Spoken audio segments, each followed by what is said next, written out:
Good evening, everybody. Happy Wednesday evening.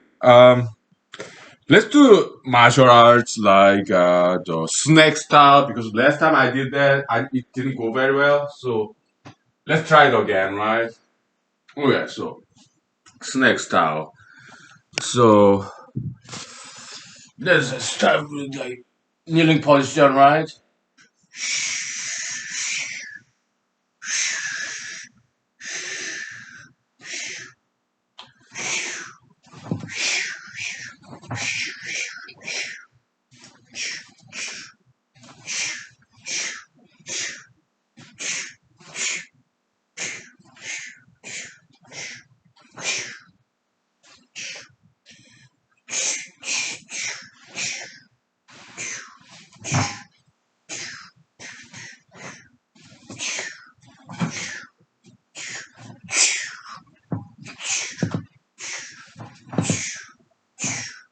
Okay, so basically I was just sitting on the ground, just like snake.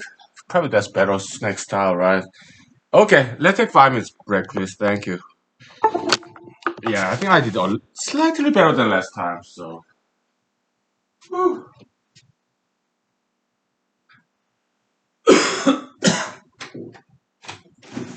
Yeah. Okay.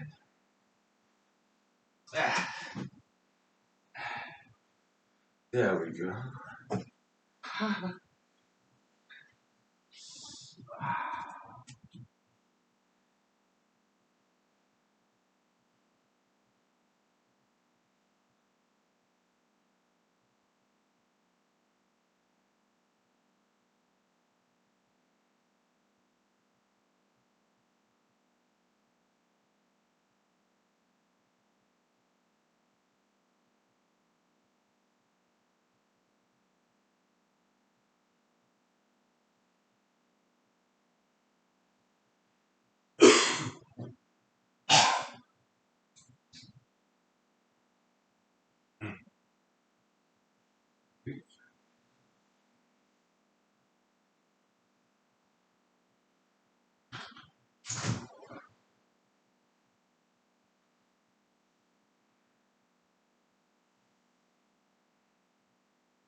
Okay.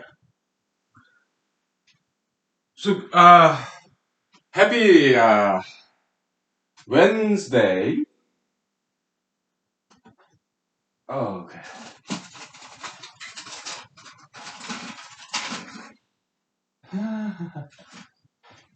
Let me grab some drinks, if I may.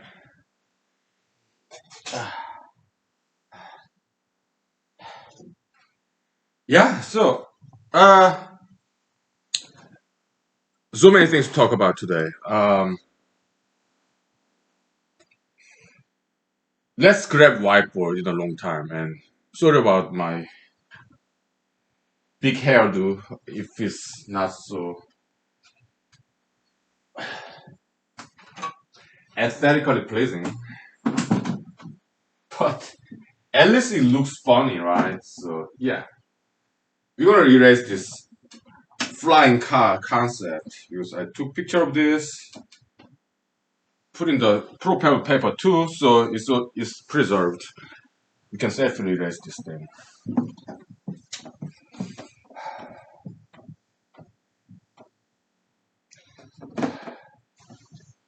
Yeah, $1 million concept. Okay, so when we wrote that transactional demand theory, transactional demand curve paper, economics paper, right? We said that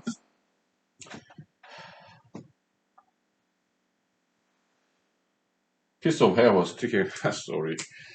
We said that price is equal to demand minus supply. We mathematically proved that. Okay. Now I didn't quite write this in the paper in that paper, but we talked about this. Okay. Price is also equal to demand. No, not demand. Yeah, kind of like a demand over supply, kinda. Okay, just a little bit. Okay. And that's something we talked about a long time ago, maybe 2, 3 years ago, okay? But another way to look at price, define price, is kinda is amount of currency in a nation over amount of products, goods and services. We just say good, okay? Goods and services, products, okay? In circulation. If there are more number of currencies, then there's economic activity. Yeah, price go up. Inflation happens. Okay. If there are not enough currency when it comes to compared to number of economic activity in the country, then yeah, price go down. That's deflation. Okay. So this is something I have not written down in past papers. Okay. But it will be written down at some point. Maybe in pro paper too. I'll just insert it. Okay. Yeah. That's that. I had dinner a lot of food in the during the dinner time, so I'm still digesting it. So, but yes, after work, I put aside 1 hour and studied this pebble related issue. Yeah, I read some more. I flipped about 4,000 pages in the 20,000 page long that environmental baseline document (EBD) written by Pebble Partnership and their people, their consultants, people who they paid. Okay, some of them are PhDs. Okay, yeah. So EBD is not like objective study. Okay, why? Pebble Partnership they pay for it. Okay, so those higher scientists they will write reports that's favorable to Pebble Mine. Okay, it's kind of like white paper. Okay, kind of content writing. It's a term I recently learned from my friends in social media. Okay, content writing. Hmm?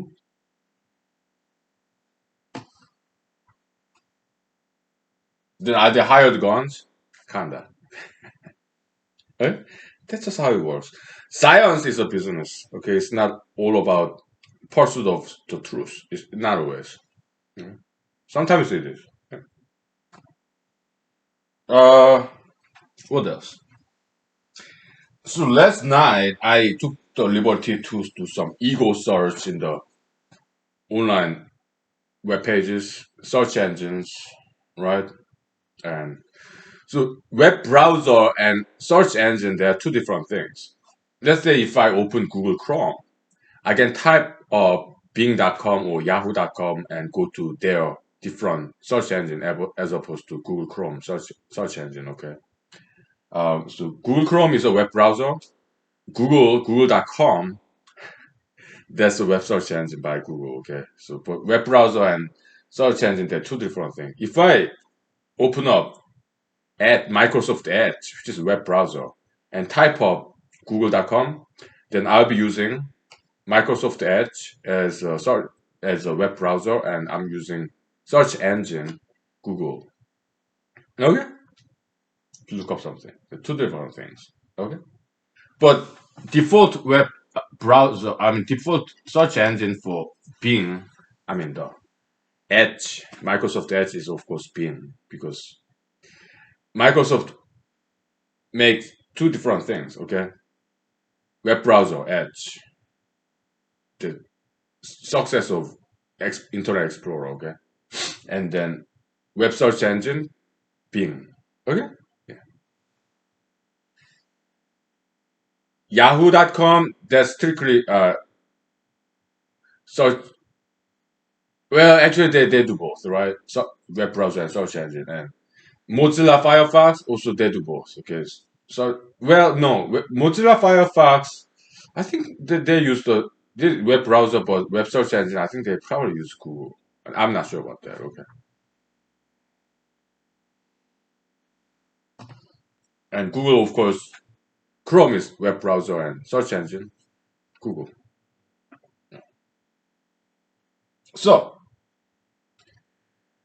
I did some variation of my name search. Okay, so Hunky, because there's nobody else but me who has that name. Okay, exact spelling Hunki.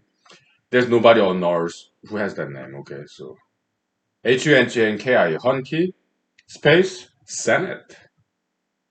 Then he brought up some different results, and I was very grateful. Some candidate websites they did mention my name. Okay, and I was very grateful. And I some of them took donation. So I did donate to them like $35. Okay, yesterday. Mm-hmm. So I'm very grateful. Mhm. Yeah, basically they're advertising my campaign for me. So yeah, I don't know, pay them the little that I can. Okay, like $35 donation, kind of. As a token of appreciation because that's what I can afford. Okay, right. Yeah. What else?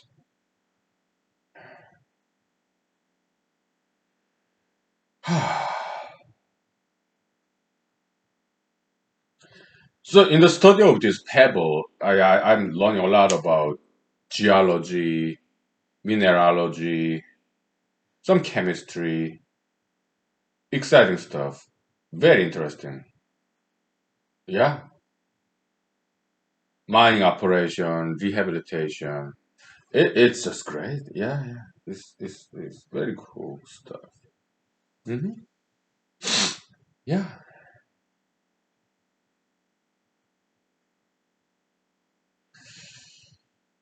So pebble mine is an open pit mine, right? So probably the best way to even probably they say even less of 100 years. Pebble mine. Okay. After that, probably easiest way to decommission this Pebble Lake We just fill it with water and turn it into a lake. Probably that's easiest way. Why? Because that region, pebble site, it rains. Okay? It rains, okay? So, mhm.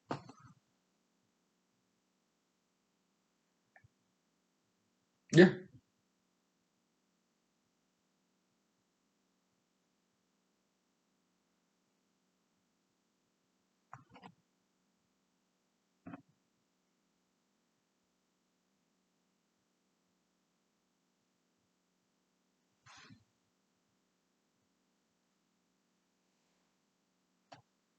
So we'll take 5 minutes break, please. I need some vocal rest, okay? Yeah.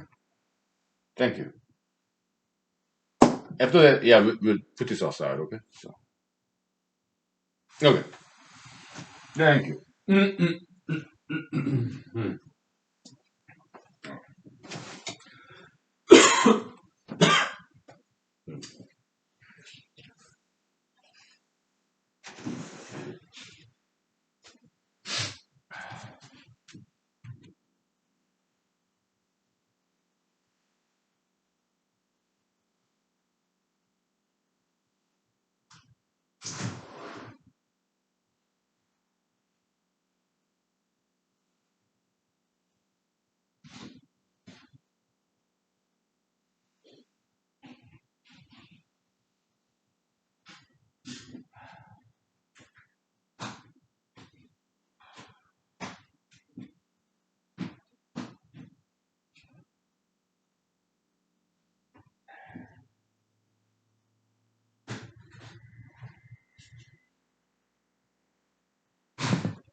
So,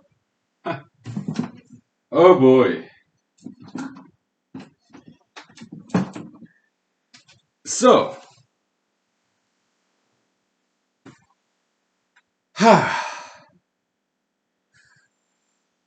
yeah, I understand the concerns because unlike other mines, Pebble Mine is right next to well the salmon population. So I do understand, and people love salmon. They want to eat salmon, and they want to protect and preserve salmon. I get it, okay, but Pebble Mine side is just is 5 square miles. That's the mine side, okay. It's just 5 square mile, which is very very small, okay. It's not that big at all compared to other mining places, okay. So I think environmental impact is will be minimal, and but I do understand the concern, okay. So what if Pebble is not built? I'm okay with that too. It's up to Alaskans, okay? But I want Alaskans to make informed decisions, okay? Because there are a lot of misinformation and lies, falsehood out there, okay? EPA lied too many times, okay? I'm still studying the original Pebble Mines EBD. I already skimmed over EPA's report, which is like about 2,000 pages long, okay? Which isn't that big, okay? Yeah. Compared to 20,000 pages.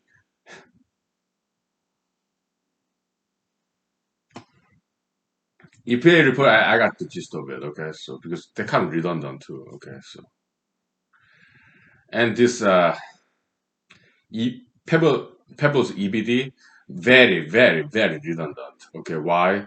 Because they prepare this set of reports and they submit to other reviewing agencies, and the other reviewing agencies, they attach this Pebble's original report.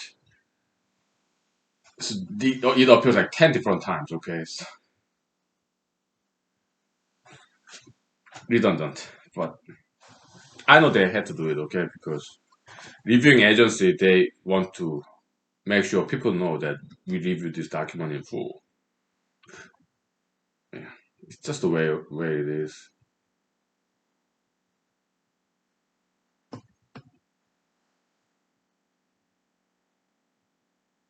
So 10 different reviewing agencies, okay, they copied and paste this report 10 different times, okay, so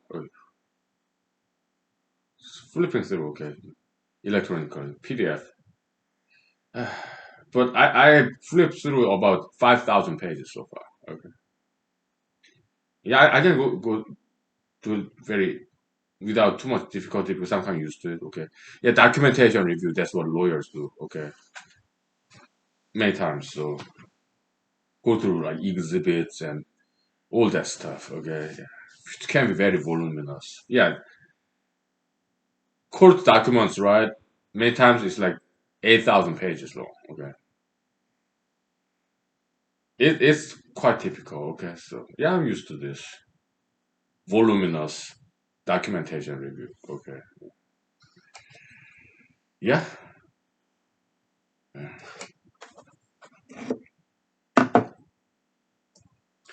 So what if Pebble does not happen? Then PFD will be gone one day. Okay. Some Alaskans push for this constitutional amendment to fix, I mean, to make PFD permanent so that uh, elected official would not take away PFD, permanent fund dividend. Okay. But that's not going to work. Okay. Why? Inflation. Okay. Inflation is natural occurrence. Okay. Why does inflation happens? Uh, Wealth of nation, economic activity of a nation increases over time. Okay. Yeah, technological development. Okay, more products and goods and services. right? Population increase, okay? So government spending over time, it costs more and more money, adjusted to inflation, okay? So it's just a natural phenomenon, okay? Nobody can stop inflation. So yeah, government will spend more money because of inflation, okay? Now, if a state's economic activity does not increase, okay? Alaska nowadays, you can give every single resident, regardless of age, in Alaska, about on average like $1,500 per year. Okay, about okay between 1,000 and 1,500 a year. Okay, to everybody. And Alaska does not have state income tax, just like Nevada, hmm, and some other states. But if Alaskans decide not to increase the economic activity, like pebble mine or ANWA oil and gas, then PFD will be gone. Why? Because government need money. Okay, and if economic activity does not increase in Alaska, if Alaska does not make more money, then government will have to take away PFD to run government business. It's that simple. Okay, and after PFD is gone, Alaska state government will start to institute state income tax. Okay, to prevent all that stuff, then Alaskans will have to approve pebble mine and annual oil and gas and start making money. Also, animal farm concept, all that good stuff. Okay, and also mining operation elsewhere in Alaska. Otherwise, PSV will be gone, and also Alaska will start to exact state income tax, just like most of other states in America. That's what's going to happen. Okay, so it's Alaska's choice, Alaskan people's choice. Okay, I just want them to make an informed decision about Pebble, about Anwa. That's it. It's up to Alaskans. That's American democracy. Okay?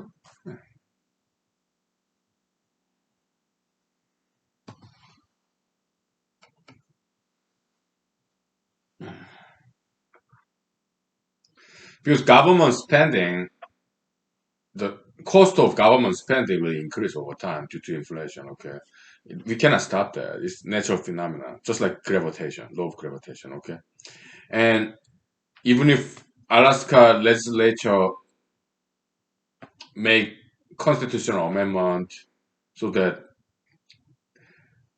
government cannot take away PFD from Alaskans,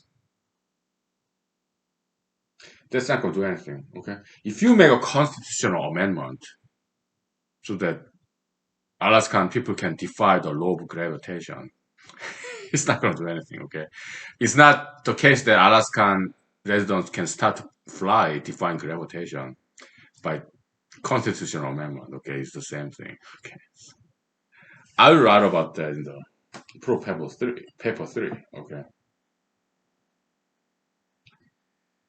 just like the law of economics, the law in economics, okay, it's just like natural law in physics, okay, like law of gravitation. There are things that just happens naturally, okay, in economic environment, like capitalism. Communism does not exist on planet Earth. Why? Because defies, it violates the law of supply and demand. Okay, even North Korea, Cuba, China, they are not communist country at all. Why? Because in those or Russia, in those so-called communist countries, different people make different salaries. In North Korea, nuclear physicists, they make more money than other people. Why? Because to become a nuclear physicist in North Korea, those students, scientists, they have to study a lot. They have to study calculus, particle physics. They're very difficult to learn. Okay. So North Korean government should give students some incentives to study those very difficult things. Physics and mathematics, okay? Incentive? Yeah, more money. That's what North Korea does, okay? They are not communist at all. No. Yeah, they are meritocracy. They are very much capitalistic. Even North Korea, okay? Nuclear physicists, they make more money, okay? Than other North Koreans. In North Korea, okay? Yeah. They live in better condominiums, better houses, nuclear physicists in North Korea, okay? Trust me on this. So otherwise, they're not going to study that hard, okay? Yeah. Capitalism, meritocracy, yeah. That's universal. It's supply and demand, okay? Yeah. I mean, how can we explain that supply in terms of supply and demand? Yeah, labor market, okay? If a skilled, well-educated candidate is in high demand and short supply, that drives up the price. Okay? Small demand, I mean, a lot of demand and small supply. Price is equal to D minus S. Okay, a lot of demand and small supply of those highly skilled, educated nuclear physicists. Right? Price go up. Yeah, it is law of nature. Okay, yeah, in economic environment.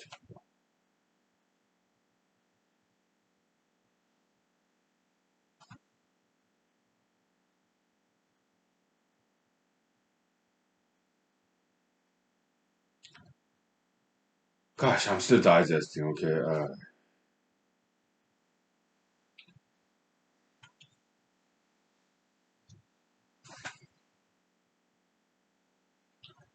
let me make some notes. Okay, I gotta buy this gas relief.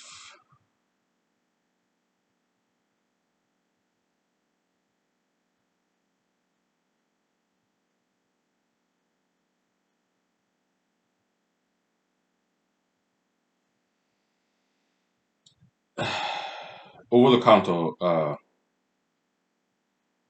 chewable tablet. I need to buy another one, another pack. This is running out.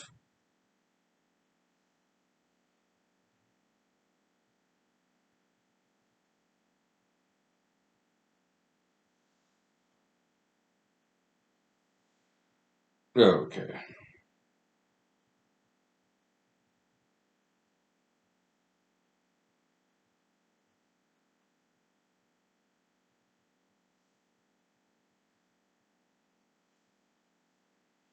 Let's take 5 minutes break, please. Okay. Yeah, I'm trying to struggling to digest. I guess I overate, huh? Yeah. Okay. Thank you. Whew.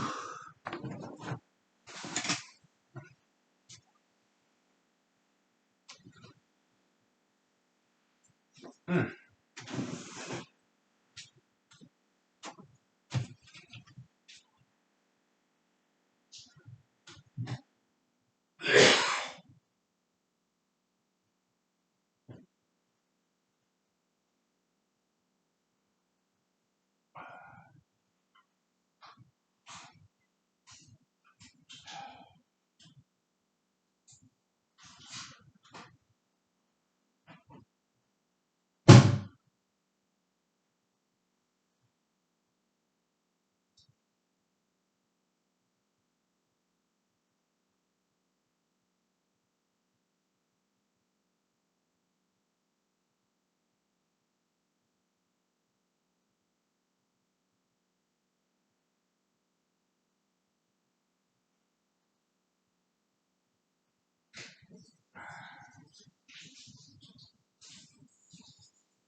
So, have you watched this Olympic Games, Olympic Tokyo 2020 Tokyo Olympic Games? It's technically 2021, but yeah, I'm watching every now and then, and I am impressed by these professional athletes. Like gymnastics, they like jump so high. Yeah, magical, magical. Yeah. They've been training for at least 4 years, right, for this Olympics. Amazing, human achievement, right? Gymnastics sometimes they jump so high, it's as if like they're flying. Okay, I recently posted an essay in the social media.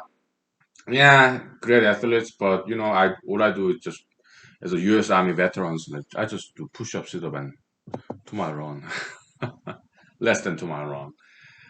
But I do so on a regular basis, so I'm healthy. So I got very good training out of U.S. Army. Okay, yeah, I wrote about that. Okay, and some people really appreciated that essay in the social media. Okay, yeah,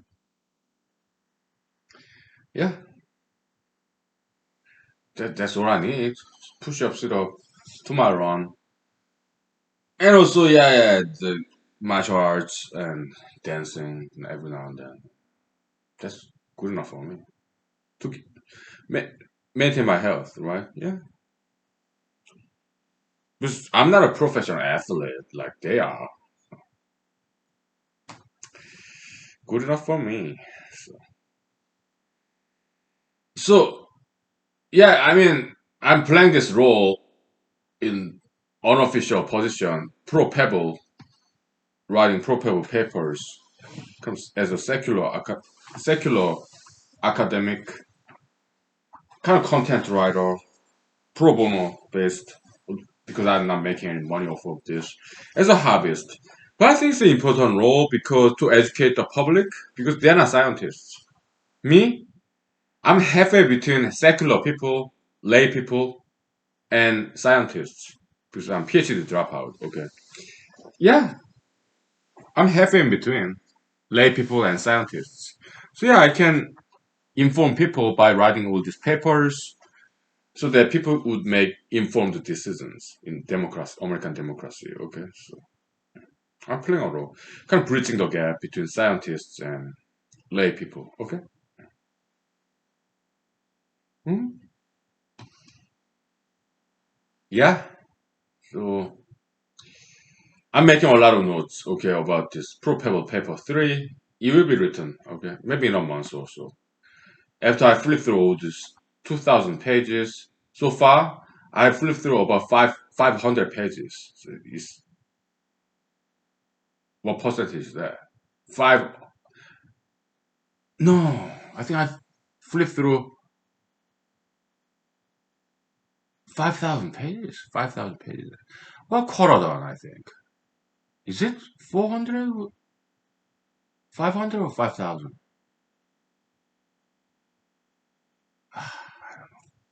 But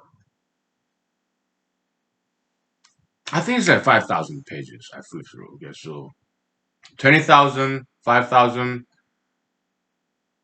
What percentage is that? Five divided by 20. 4, 1/4. Yeah, about 25% though. About. Just about. Okay. So in a month, yeah, I have flipped through all these 20,000 pages. So then I'll be ready to write all that down. Okay. So Pro Paper 3 probably will be published like in 2 months. Okay. It's a rather big project. 1 month just reading 20,000 pages, just flipping through it, and some other web pages, Wikipedia. 1 month research time, and 1 month writing all down. So in 2 months. It's almost August, so it will be done before Halloween. So that's the plan. Okay. In October, I think. Yeah, it's a big project. Okay, so I think they'll be done. Probably it will just pro paper 1, 2, 3. Okay. triology. Okay, yeah,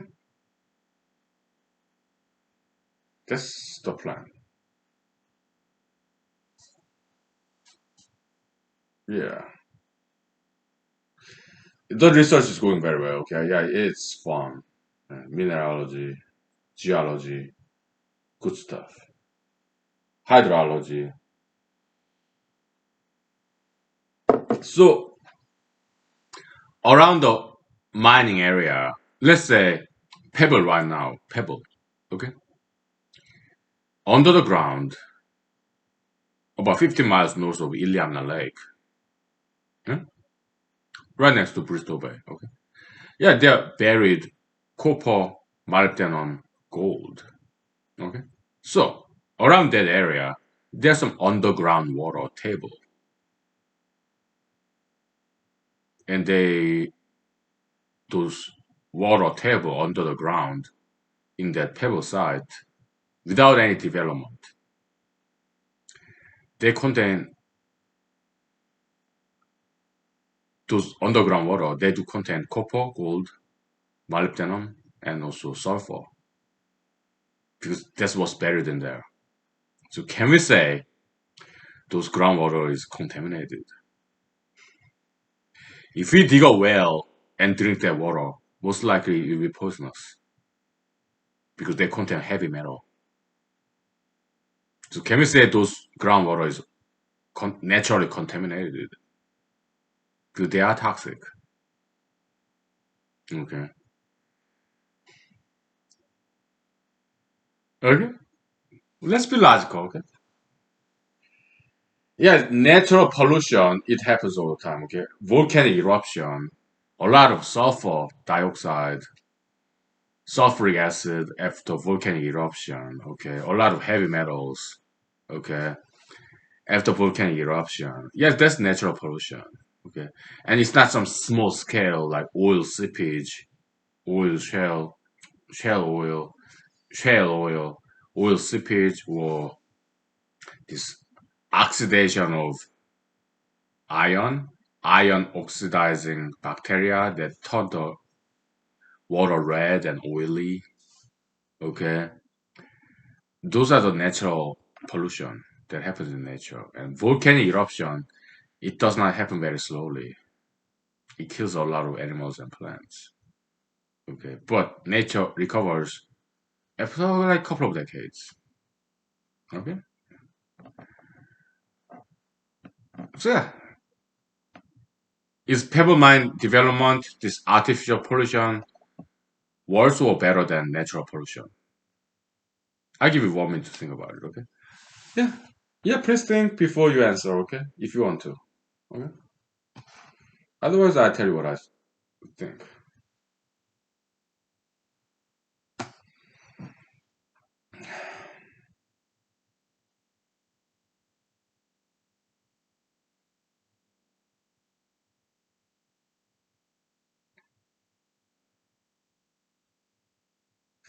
Of course, okay, time is up, okay? Of course, environmentalists would say artificial pollution is worse than natural pollution.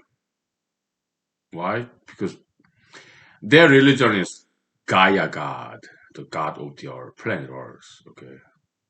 Planet Earth is their god, environmentalists. So planet Earth can do whatever it wants. It's absolute. We cannot question it.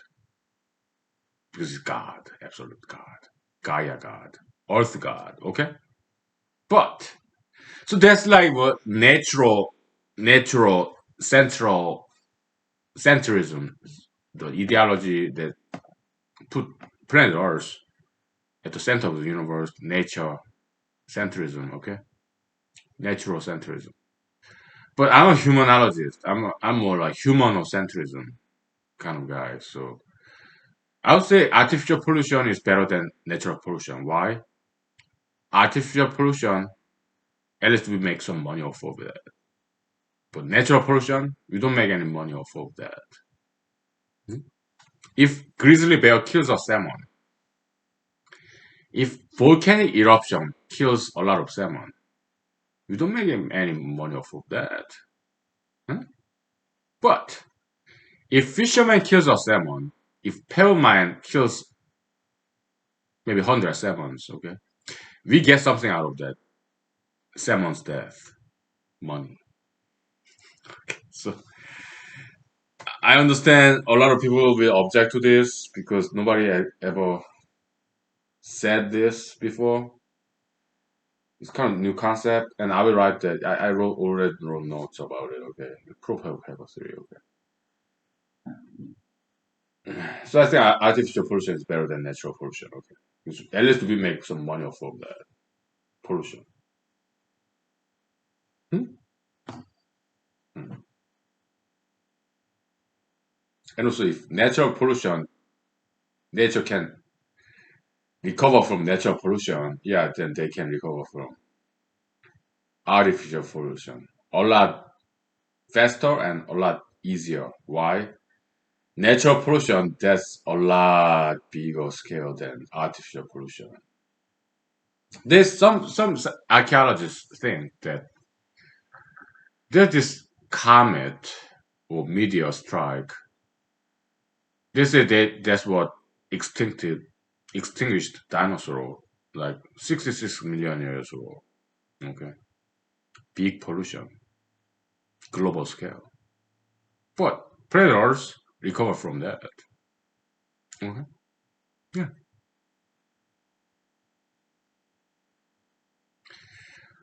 Some artificial pollution that is kind of about the same scale as cosmic strike like from meteor or comet that extinguished dinosaur would be yeah atomic bomb, Nagasaki, Hiroshima. Did the nature like plants, animals in Nagasaki, Hiroshima recover from that? Yeah, it is. Okay. Yeah, time heals. Okay. Nature is very resilient.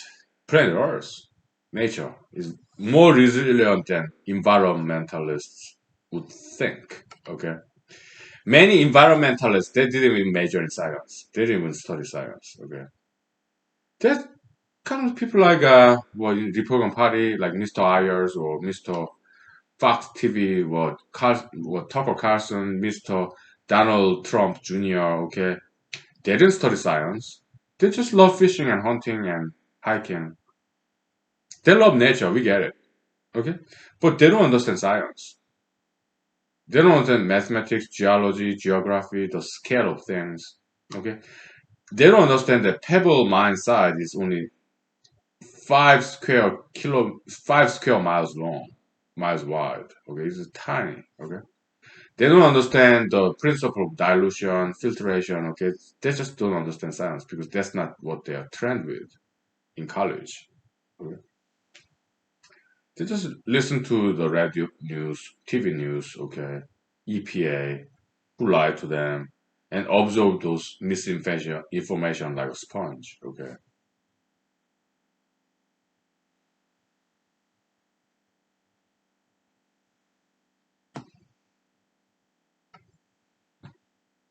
Yeah, so there are those wealthy Republican Party people who are against pebble mine, okay, because they don't feel comfortable fishing in the Iliamna Lake right next to a pebble mine, okay. They don't feel comfortable about it, okay. They don't want to ruin their summer vacation in Alaska, okay. So that's why they're against pebble mine. Ephemerals, okay, not very smart. They're famous now, but they will long forgotten, okay, because they're not very smart people. Ephemerals. Ephemeral celebrities, okay? They may be famous now, but after 100 years, nobody will remember who they are. After 1,000 years, they'll be forever forgotten, okay? Why? Because they're not very smart people, okay?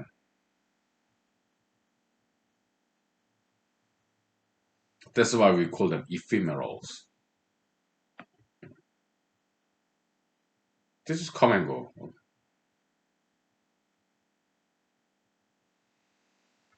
Yeah,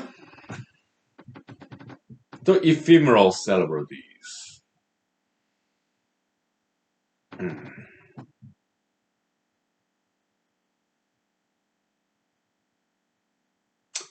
Let's take 5 minutes break, okay? Yeah. Then we talk about other stuff. Yeah. I'm slowly digesting, okay? So the digesting tablet, digestive, it really helps, okay? Maybe it's like a placebo effect, whatever, but I feel a lot better, okay? So slowly digesting. Okay. 5 minutes, please. Thank you. Alright.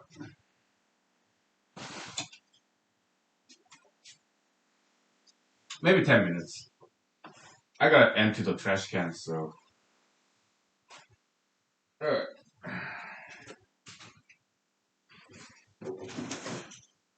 No.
Okay, let's talk about Mr. Donald Trump Jr. for a second, for a minute, couple of minutes.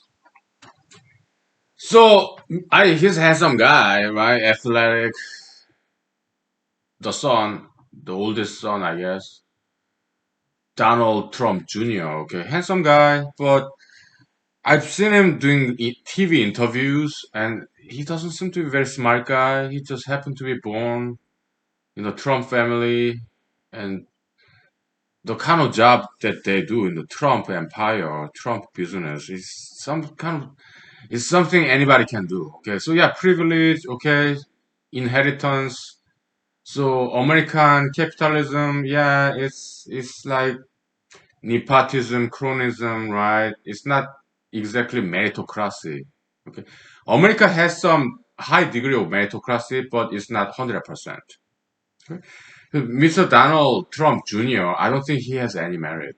I mean, he's a handsome guy, I get it, athletic, maybe he's decently diligent, decently smart, but not exceptional. But he's getting a lot of national attention just because he's son of Donald Trump. Okay, and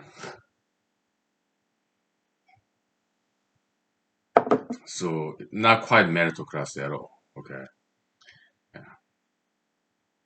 But Mr. Tucker Carlson, he was not. I don't think he was born rich. Probably, yeah, maybe upper middle class, maybe. I don't know, but he rose through the ranks, right? Tucker Carlson. Okay, yeah, he's product of meritocracy. Yeah, he got some good talents, journalistic talents. He's smart, hardworking. When I compare Tucker Carlson and Donald Trump Jr., I think Tucker Carlson is like 100 times smarter than Donald Trump Jr. Okay, Donald Trump Jr. He's kind of robotic. I saw him being interviewed, and I don't think he's smart also at all. Like zero. Okay, I don't think he's smart at all. Not a single bit. Okay, he just always looks very confused. Okay,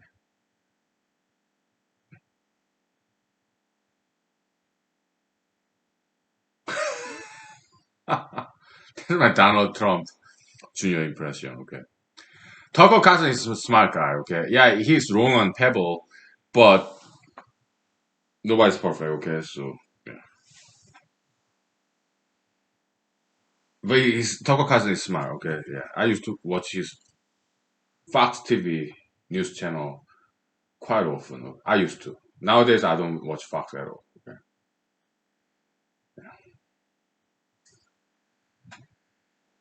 And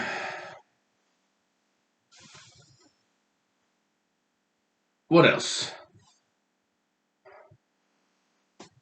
Uh, Nowadays, kind of get chilly. It's kind of becoming like October very soon. I mean, not October, August very soon. So yeah, it's getting chilly. It's like late summer, early autumn in Alaska. So yeah, cheers. Mhm.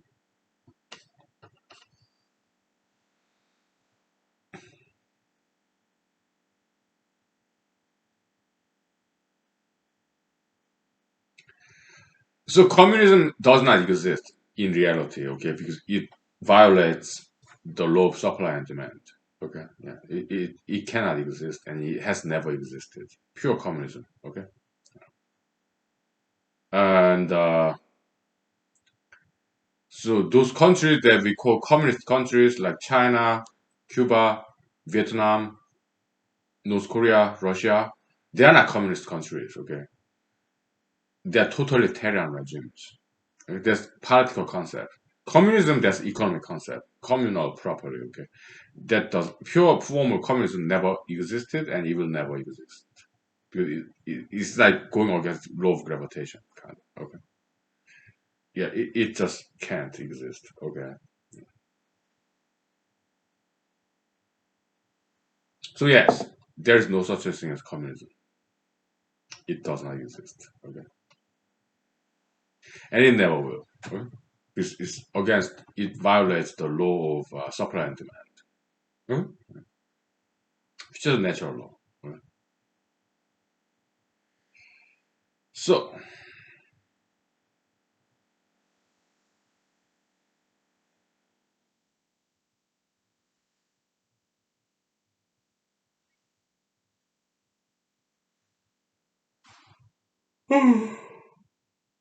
it's like 8 o'clock now.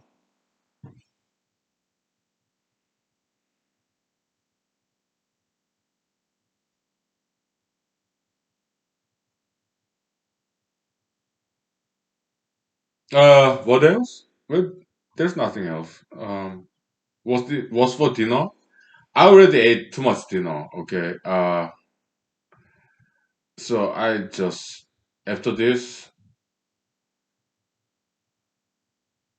I'm not sleepy either. Okay. And if I'm not eating, I don't watch documentary or movie, TV shows.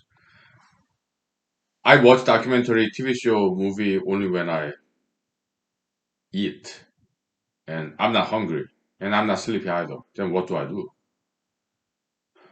Read books, I guess, on my bed.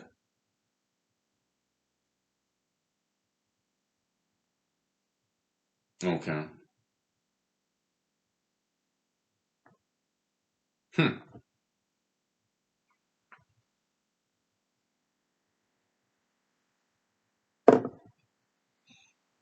I also did book, final days of Trump in the White House. Okay, landslide.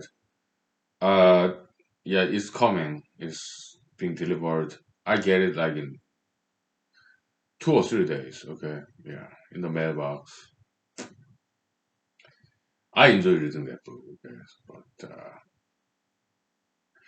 after this episode, I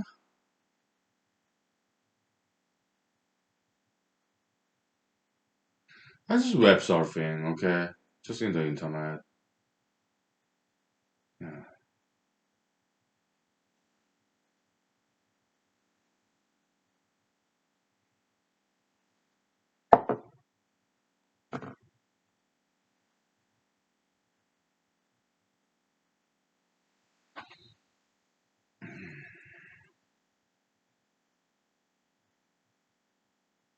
So,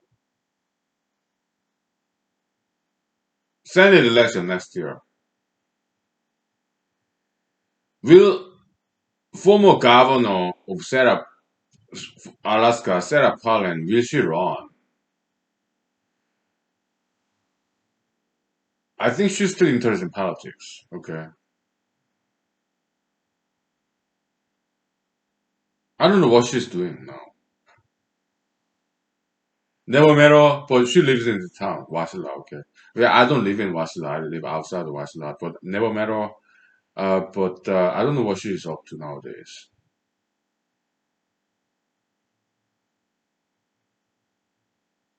I don't even know if she's working. Is she making money? No idea. And in some social media, yeah, she talks about politics. So I guess she's still interested in politics, but she's Republican. She's conservative. Okay, so will she run next year against Mr. Mrs. Commissioner and against um, Senator Lisa Korsky?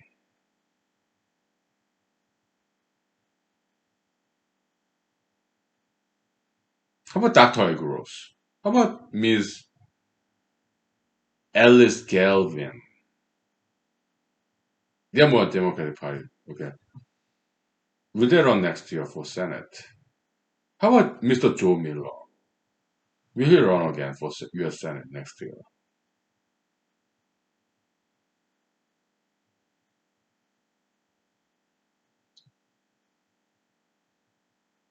I don't know, but I already registered. Yeah, I'm not going to drop out. No. Um, and there's other dark horse candidates like me, relative unknown candidates. Okay, if I will get invited to a debate, okay, I'll read their names, my fellow dark horse candidates. Okay, you'll take just 1 minute. Yeah, yeah. Read their name, honorable mention, dark horse candidates like me, saying, hey, there are people like me out there, and I'm just one of them. Okay. Yeah. I'm not the only one. Dark horse candidates. Okay. So if I get invited to a debate, and if they did not get invited, I will make sure take 1 minute to read their names. Okay. Dark horse candidates like me. There are like how many of them? About five or so. Yeah, I read their names. If I get invited to a debate, and if they are not invited, then honorable mention. Yeah, I make sure I read their names. Okay, because I appreciate their efforts. Okay. Mhm. Never met them in person. Okay. Other dark horse candidates, but I did read about them because I looked up their names. They're cool.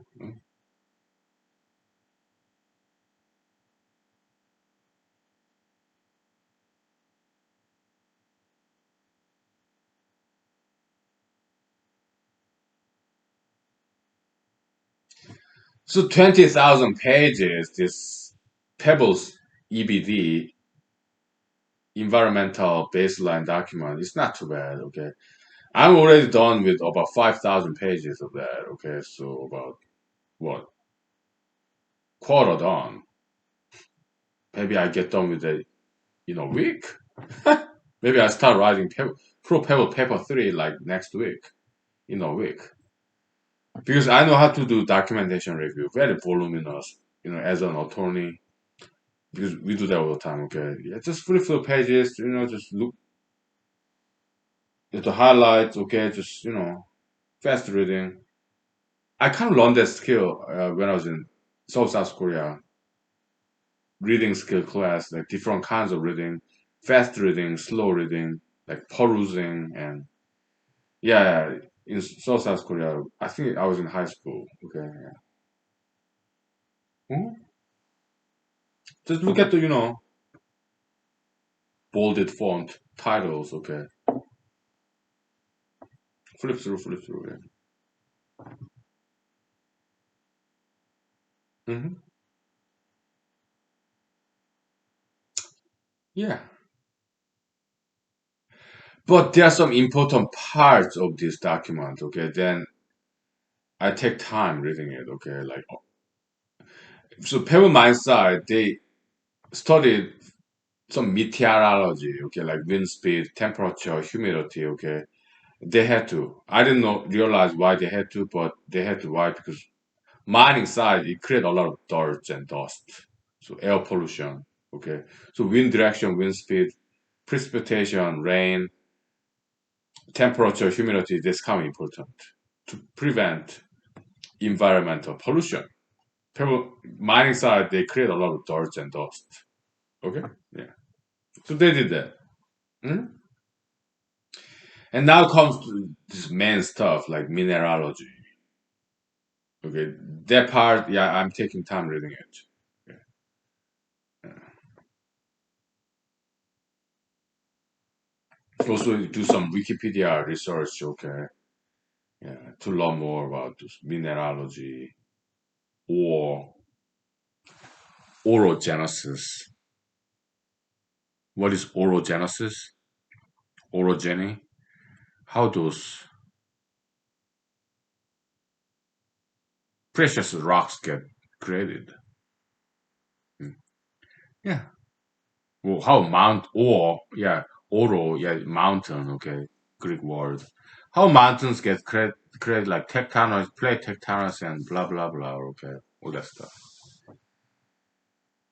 And yeah, it's very interesting. Okay, let's take 5 minutes break. Okay, and I'll exercise diligence and I'll share with you what I've learned about mineralogy, orogenesis, how gold, copper get created. Okay, I share with you what I've learned today. Okay, after work. I spent 1 2 hours studying for just pebble related stuff. Okay. very intellectually enriching experience is science and engineering. Okay, yeah. Good stuff. Huh? Okay. Geology. Okay, let's take 5 minutes break, please. Okay, thank you.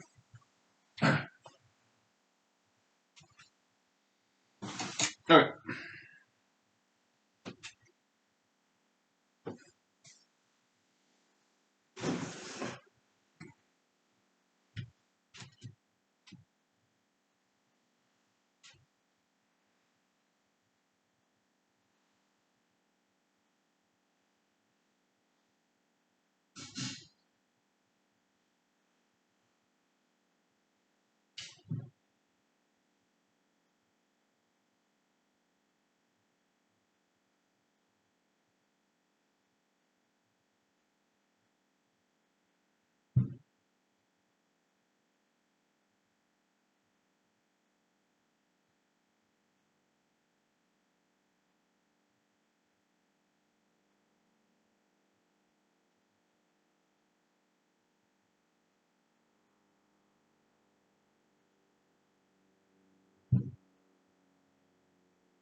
Okay, let's get back to the basics. All right, so we're talking about mineralogy, how gold, copper gets created.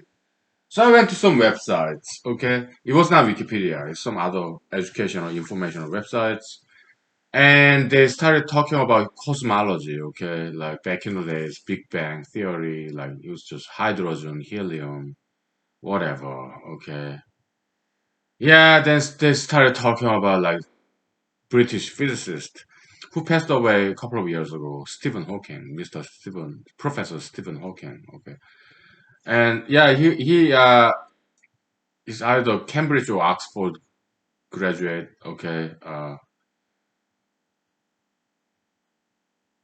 one thing I like about him, I think he coined the term like theory of everything. I like that. Okay, because that's what humanology is, theory of everything. Okay.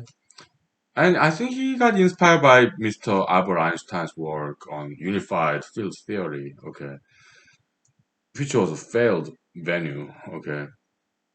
And also his wormhole theory is based upon Mr. Albert Einstein's false theory, black hole, okay. White hole, black hole, yeah, in my opinion, it is junk science. False theories. Big bulk of quantum physics, in my opinion, is a junk science, okay. They talk about qubit, quantum computer, in my opinion, is destined to fail, okay. Some say nowadays, yeah, solar energy and wind energy, renewable green energy will replace fossil fuel. Good luck with that. I don't think that will ever happen. Okay.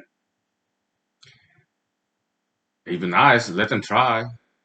My prediction, they will fail. Okay. Why? Because wind power, solar energy, hydraulic electricity, hydroelectricity is just not powerful enough as fossil fuel. Okay. And fossil fuel, ladies and gentlemen, is renewable energy. Why? Carbon cycle. Okay. Fossil fuel is renewable energy. Okay. And they don't know that. How about all this electric car? I don't think so. Okay. Look, how much energy is being consumed per day? Okay. Electricity alone, a lot. But bulk of energy being consumed every day in the world is gasoline. That has nothing to do with electricity. We fly airplane. We shoot satellite rockets to go to the outer space.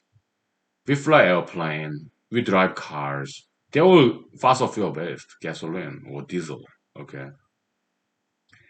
that has nothing to do with electricity. Okay, yeah. Solar energy, wind power is not good enough to power cars, airplanes, or rockets. It the wind power, solar energy is a very weak form of energy, okay, and they have to be electric, okay. And batteries, they say, yeah, someday, yeah, we will invent batteries, electric batteries to store electric energy, big electric energy. In my opinion, that day will never come. It's in my opinion that's physical impossibility. Battery cannot store that much electric energy. Okay, it's just law of physics. It's just the way it is. Okay, yeah. In my opinion, they will fail. But let them try. Maybe I'm wrong. Maybe they'll succeed. Let them. Let them try. But fossil fuel, in my opinion, there's nothing wrong with it. Climate change, it's just alarmism. There's nothing to worry about it. Climate change, global warming, I think it was just fine. Okay. People just panic because they're ignorant. Whatever. Okay. All right. So how is gold made? They say, oh yeah, gold is made back in the days. Okay, high pressure, right, whatever. Okay. But all those atoms, gold, iron, silver, copper, they're just made with proton, neutron, electron. That's it. There's nothing else. Right? The molecules made of protons, neutrons, electrons. Okay, it's that simple. Okay.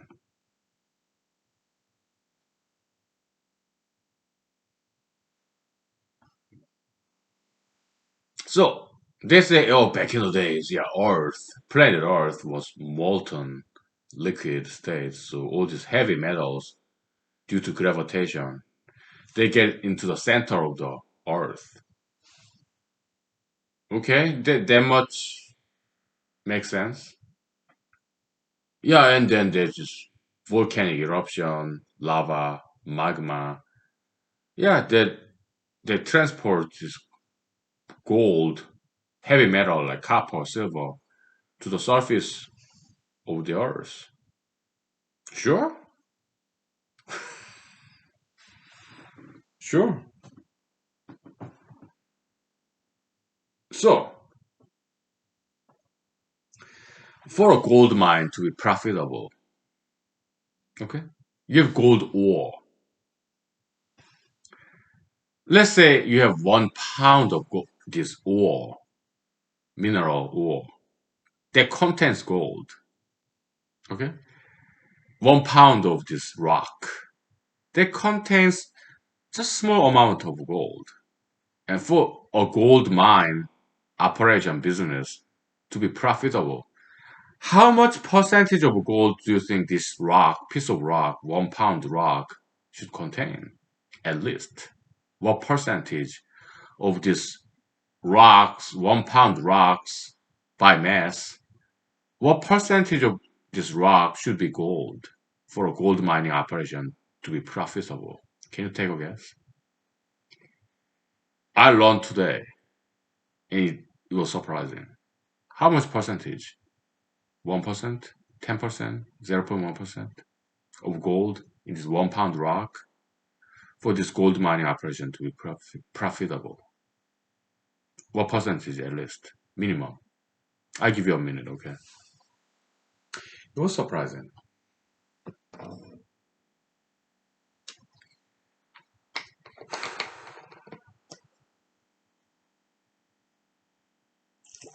I didn't know before today. Okay? Mineralogy is so fascinating.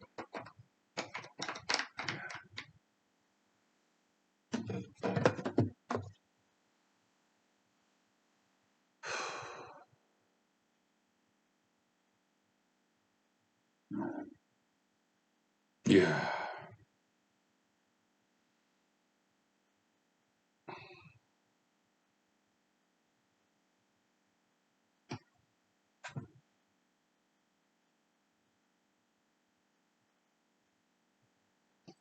Yeah, take your time.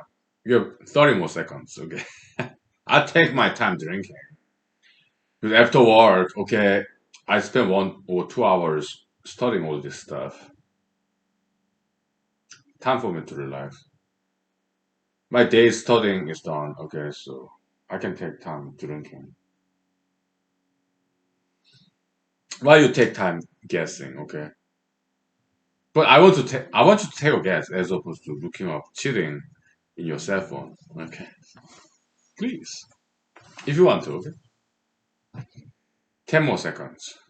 10, 9, 8, 7, 6, 5, 4, 3, 2, 1, 0. Okay, here we go.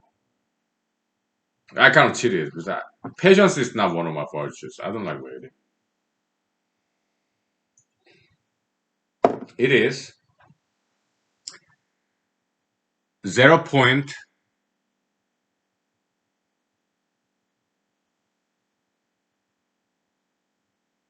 Let me get this straight. Okay, so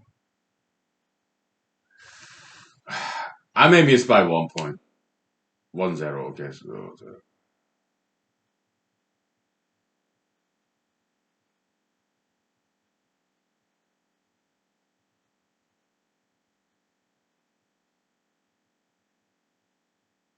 correct me if I'm wrong. Okay, it's 0.0001%. 1 part per million. 1/1 million. Okay.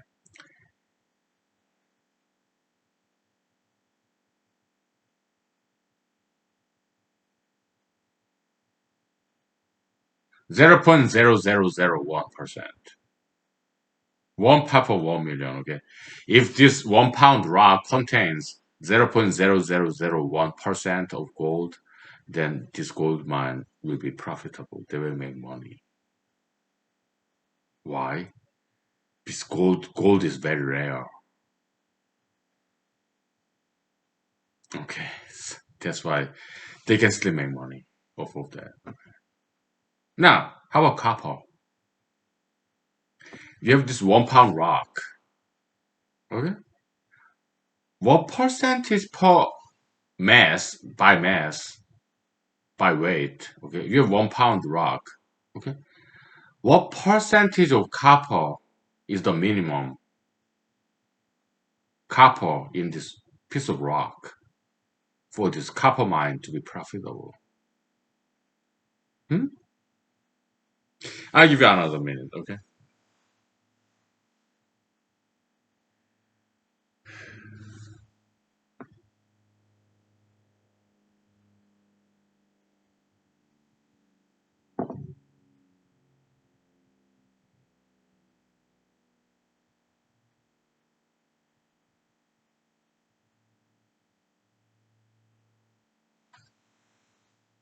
10%, 50%, 5%, 1%. What?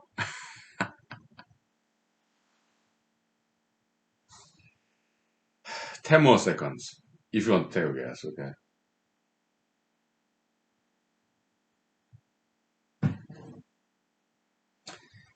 it's 0.1%.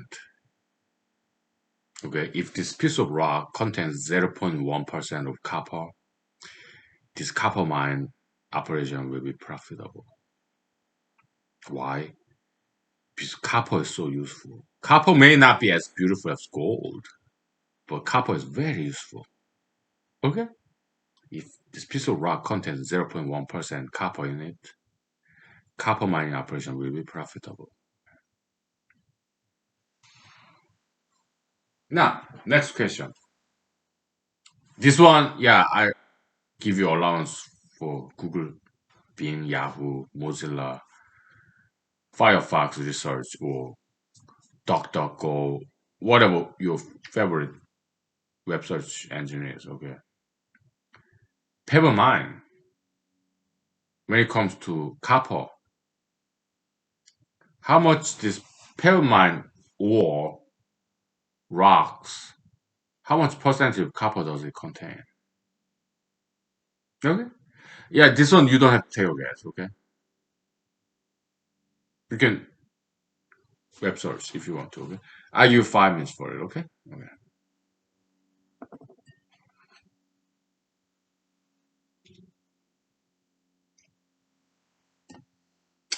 Let's say 5 minutes. Thank you. Okay.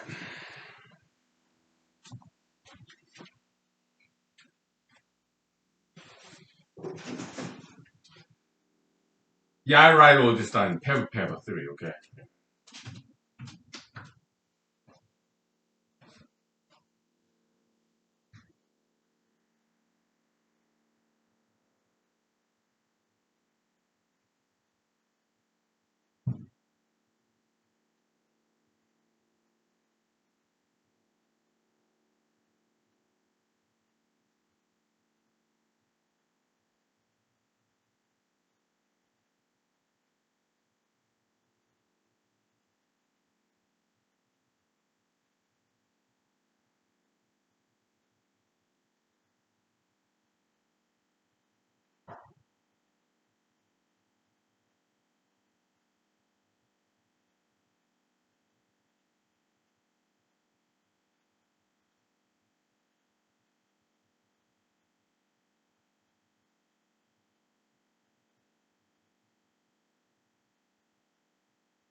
Okay, let me turn the heater.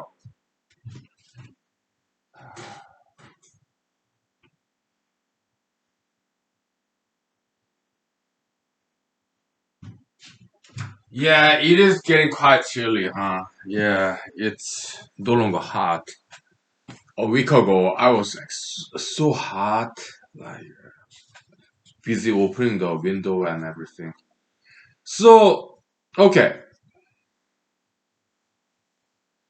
mineralogy, geology. Okay, so yeah, that's basically it. Okay, so heavy metal, they are useful because they are heavy. Heavy metal like copper, iron, gold, they are useful because they are heavy, meaning they are very strong. Yeah, we have Bronze Age, Iron Age. Okay, heavy tools, strong tools. Wooden tools, not as strong as iron tools. Okay, heavy metals, they are durable because they're strong. That's why they're heavy. Okay, they're strong because they are heavy. Okay, so and because they are heavy, they get inside of molten core of the planet Earth, because back in the days, planet Earth was liquid. So, but due to the gravitation, heavy metals, heavy atoms, elements, they get inside of Earth and molten core inside of the Earth because they're heavy. Okay,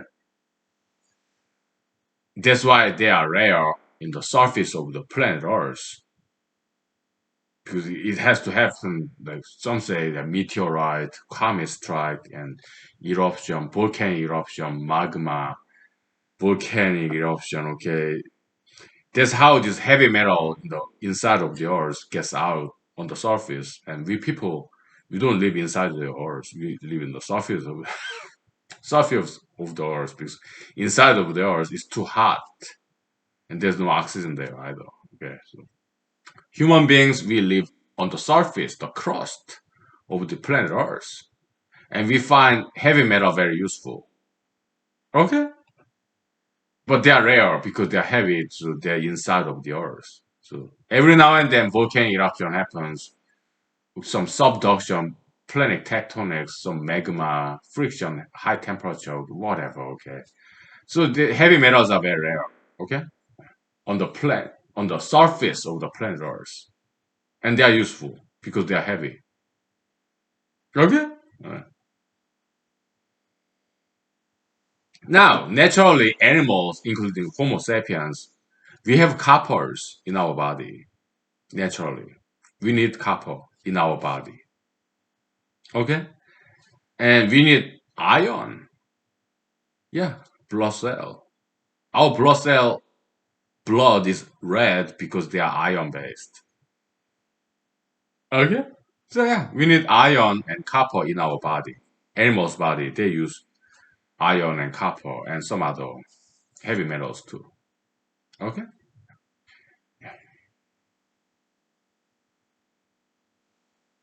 It's just that too much iron or too much copper in our body, then it becomes poisonous. Poisonous. Okay.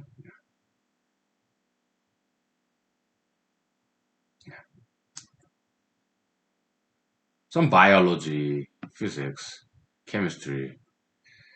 Yeah, a lot of stuff. A lot of stuff. Okay, so I write all about that in paper 3. Okay. Yeah.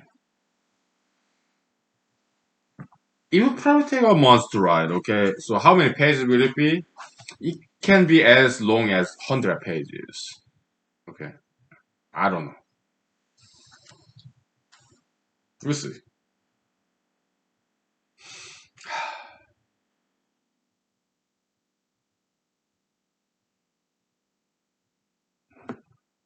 But I think it does deserve that kind of page space. About 100 pages, month long paper, month long time.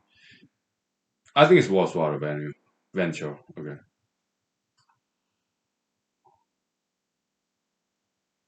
because my senatorial campaign next year might as well depend on this paper. Okay, yeah, scientific campaign, academic campaign, sure, scholarly campaign, idea campaign, educational campaign. Yeah, campaign that does not depend on money, but that a campaign that depends on ideas and science and knowledge, wisdom. Okay. So I can retitle this paper. Okay. Yeah. Neo Pebble Mind Project, Volume 3, colon, Philosophy and Poetry in a Rock. Okay, I think that goes better. Okay. Yeah. Poetry? Maybe I write some poems. Maybe I introduce some screenplay format, conversation. Okay. Pro Pebble, anti Pebble. Okay. Kind of screenplay format. Okay. Yeah. Maybe I'll do that. To do that, yeah, it will take 1 month, okay, to write this paper.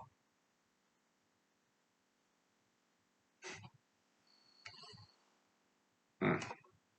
I mean, some parts of the paper will be poetic, screenplay format, whatever. But then it will take more time, okay, like a month, okay, 100 page long, about maybe 80, 70, okay, okay, no problem.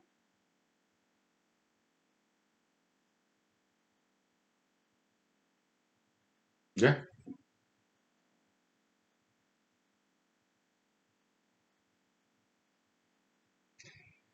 because there's a lot to it. Okay, Pebble Mine. I mean, there's ideological issue too.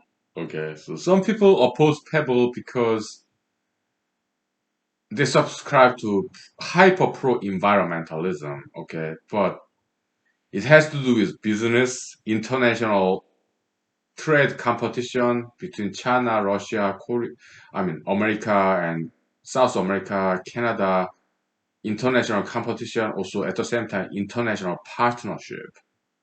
This politics, business, economics, biology, physics, chemistry, humanology, like ideologics. That's why Pebble Mine project, this subject matter is so big. And it does deserve some serious paper, like 100-page long, from us. Okay? Because there's a lot to it. A lot at stake and a lot of entertainment value. Very interesting. Hot button topic. Politics, economics, business, finance, science, history coming all together. Okay? It's gonna be big party time.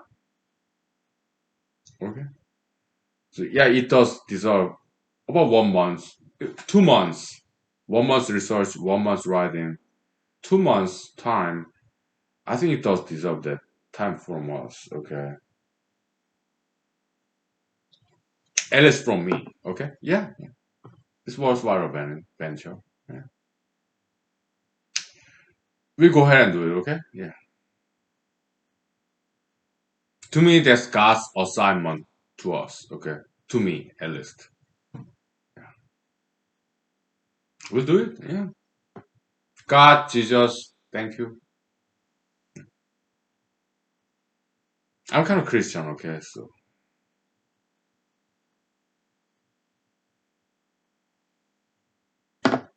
because Jesus said, yeah, with a faith as small as mustard seed, you can move a mountain. Okay, I was inspired by that. 20,000 page long EBD pro Pebble, I mean Pebble report. Oh my goodness! But let's roll the dice with Jesus. I'm gonna take chance with Jesus. I'll take chance with Jesus. Okay, yeah. It's a mo- small mustard seed faith. Okay, maybe I can move the mountain. Maybe I can go through 20,000 pages long EBD document. Okay, let me roll the dice with Jesus. I take my chance with Jesus. We believe in miracles. Okay, so that's how I started this. Okay, Christianity and me, yeah, it's a very special relationship. Mhm. To me personally, Christianity is not just some academic subject matter. Christianity is something very personal to me. Although I'm not like 100% Christian, how much percentage of me is Christian? Maybe 70%, but not 100%. No, 'cause I do criticize Bible, Jesus, Christianity, biblical God, Jehovah, Yahweh. I do criticize all of them. Okay, so I'm not 100% Christian. Maybe 70% Christian. Okay, but in Christianity is something not just academic subject matter. Sometimes it is, but other times it's something more than that to me personally. Okay, we take 5 minutes break, please. Okay, then I'll tell you all about it. Okay.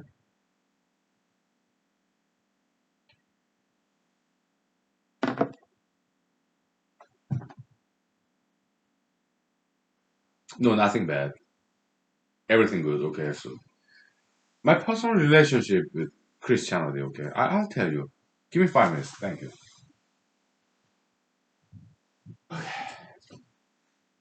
Religion, heavy topic, right? We are very lifters. Okay, yeah. I went to gym when I was having lunch break. So yeah.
Okay.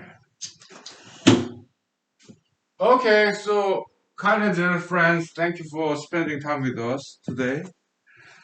Yeah, some breaking news. Yeah, we'll talk about Christianity and me, okay?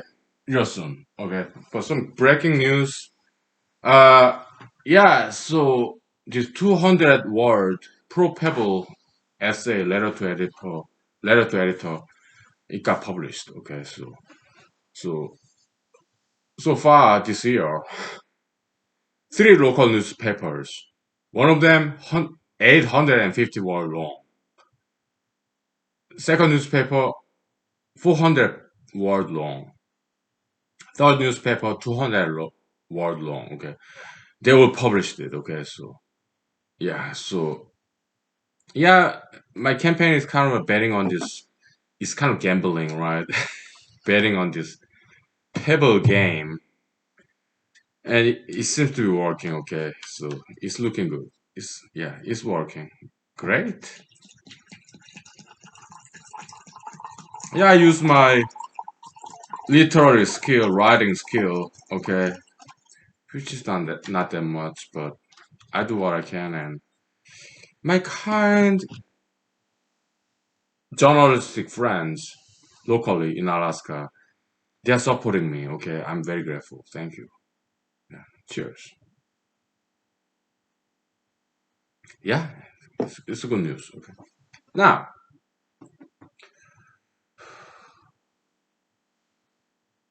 Christianity and me. Okay, yeah, I had some epiphany moments.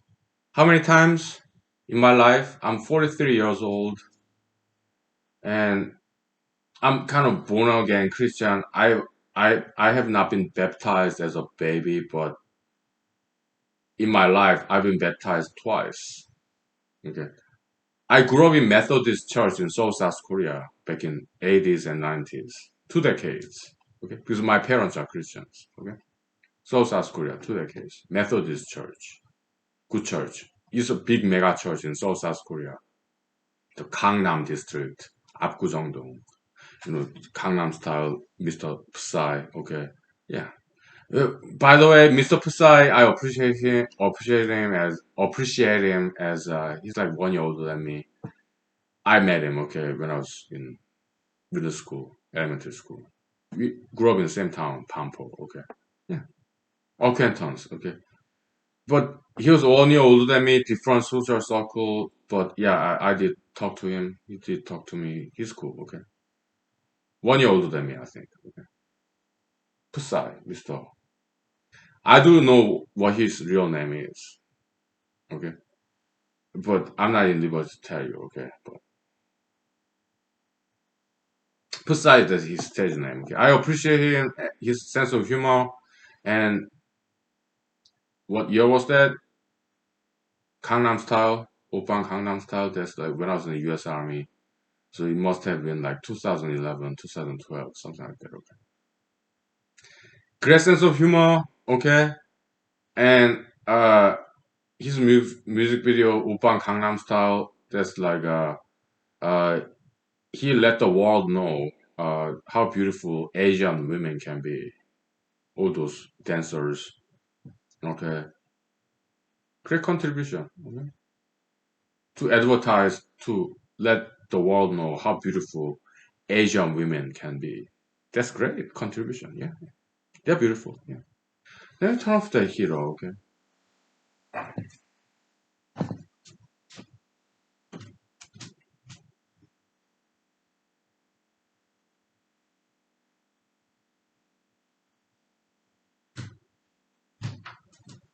Yeah.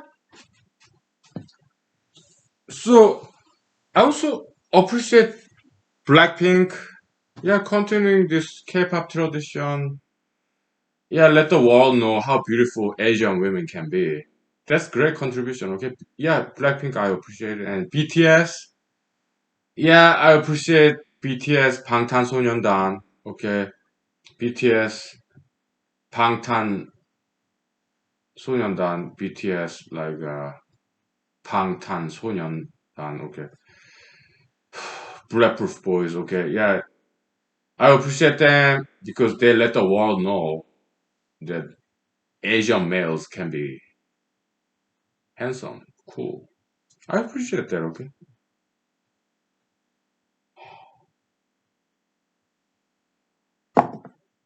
Okay, so Christianity and me, okay. I have some epiphany moments couple of times in my life. First time, South Korea when I was a teenager, okay.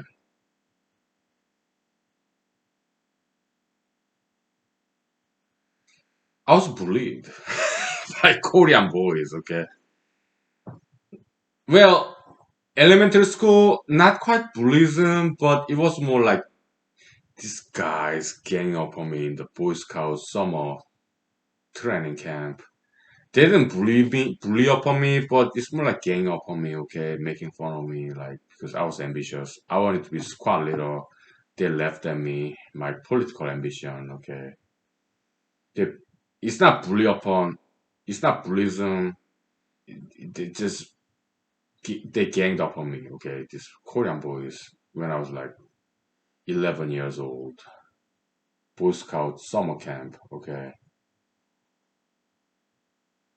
I wrote up this squad theme song because that was our challenge, okay, our homework assignment, summer camp, Boy Scout. When I was like fifth grade, no, I think I was sixth grade last year in elementary school. I was like 11 years old. So yeah, I'm interested in music, so I came up with this tune. Goes like this, okay. 앞으로, in Korean words, 앞으로, 지구는 둥그니까 자꾸 나가면 온 세상의 사람들이 다시 만날 수 있겠네. That's not what I wrote as a lyrics composer. No, it's some song I already learned. It's somebody else wrote the lyrics and melody. I just suggested that yeah, we adopt this Korean song 앞으로 it means forward. Let's move forward. But Earth is round. So if we go forward, yeah, we'll meet on the other side of the globe, planet Earth. Okay. I did not write that song. Okay. Melody, lyrics, somebody else wrote it. Okay. But I suggest that we adopt this song for our squad of five boys in Boy Scout summer camp. Okay. And they would just laugh at me. Okay. Ha ha! Forward, forward. What are you, progressive? You liberal, Democrat? I'm just paraphrasing, okay. But they would laugh at me. They would just sing this song that I suggested to just to make fun of me, laugh at me, okay. I was like,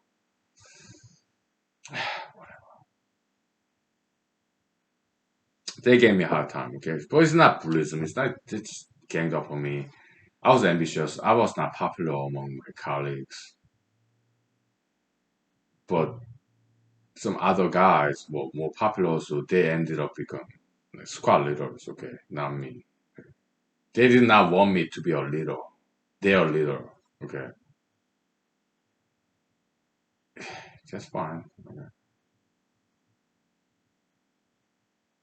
So when other guys got squad leadership, student leadership in Boy Scout, what year was that?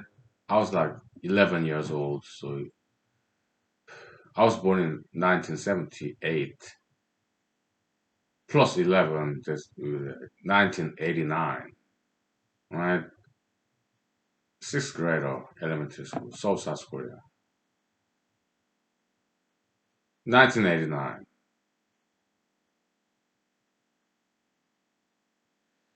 I was like 11 years old. So like 22 years ago. No, 32 years ago, right? I was 11. So South Korea. Sixth grade. I'm 43. 43 minus 11. 32 years ago. They ganged up on me, okay? Metaphysically, I mean, it's not like bullyism, like physical assault. No. It's not like that, okay. But it was tough.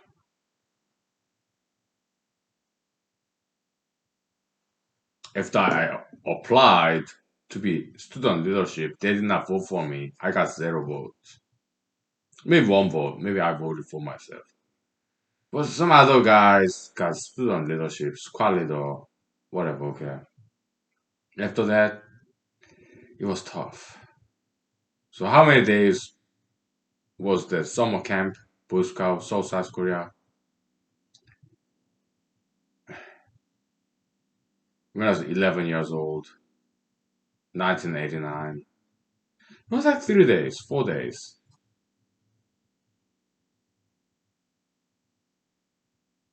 But after I lost that squad leader election, how many people voted were in the electorate? Five people, squad, five boys. There was me and another guy. He's kind of friend of mine, by the way. Okay. So there were five of us in this small squad, Boy Scout, summer camp, South Korea. Five boys. There was me and my friend, my buddy, okay. We were kind of friends, okay, but the three other guys, all of them voted for him and not me. So I lost that election. My buddy, friend of mine, same age, okay, he got the squad leader of five boys, okay. There was the first day in the summer camp, Boy Scout, South Korea, year 1989. After that, words got out and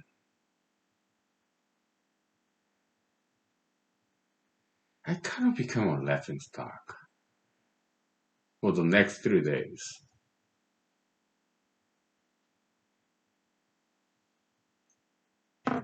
I had a few good friends in other squads. I was not lonely. No.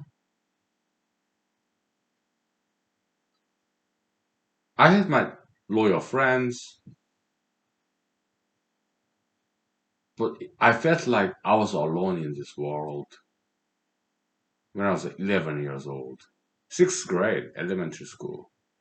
Last year in the elementary school. I felt like the world turned on me, turned against me. I was left alone. It was not in Seoul, South Korea. It was like 2 hours, 3 hours outside of Seoul, South Korea. Summer camp, so it's country region. A lot of fungus among us. This smelly, this kind of borax. Boy Scout camp. When we sleep, okay, it smelled bad. A lot of fungal development in that area. So,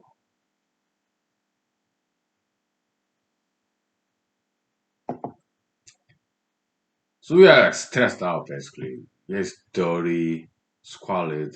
Con- in the out in the country region, it's not so South Korea. It's 3 hours away from it, so a lot of fungal development, fungus, this musty, smelly, Boy Scout camping place. Okay, so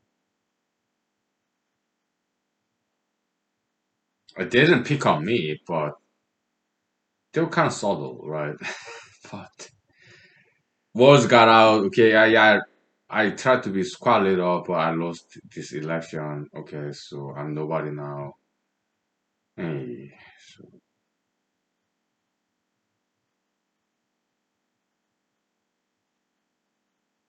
humiliation of losing an election. Five boys, me, my buddy, and three guys. All three guys voted for him and not me. Okay, so I lost the election. So South Korea, Boy Scout, summer camp, 1989. South Korea, 3 hours, 3 hours south of South Korea, where we will lived. Okay, like 3 4 days summer camp, Boy Scout summer camp. Okay, so after that, yeah, I had some difficult time, okay, because wars got out, okay, but I have some loyal friends, but some others heard that fact. It's not a rumor. Yeah, I lost the election. I could not make a squad leader. Five guys, me, my friend, and three guys who are younger than both of us. Me and my friend, we are same age, okay, but three other guys, they were 1, 2 years younger than us, okay. They've all voted for him and not me. Words got out, and I was like, why do you have to spread the words like that?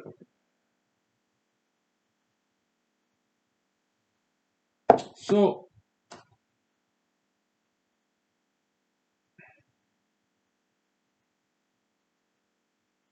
it was tough. Words got out, and some people would talk about it, and summer camp there, right, kind of look at me, scornful ways and giggle. Well, I'm a writer and actor, okay? I'm adding my own stuff, okay? Maybe it's not exactly how it happened, okay? Kind of half fiction, half reality, okay? Yeah, because I'm a writer. I'm a novelist, fictionalist, okay? Yeah, but that's how I felt. I felt alone. I felt as if everybody is laughing at me. I was like 11 years old, pre-pubescent. It was tough. I felt like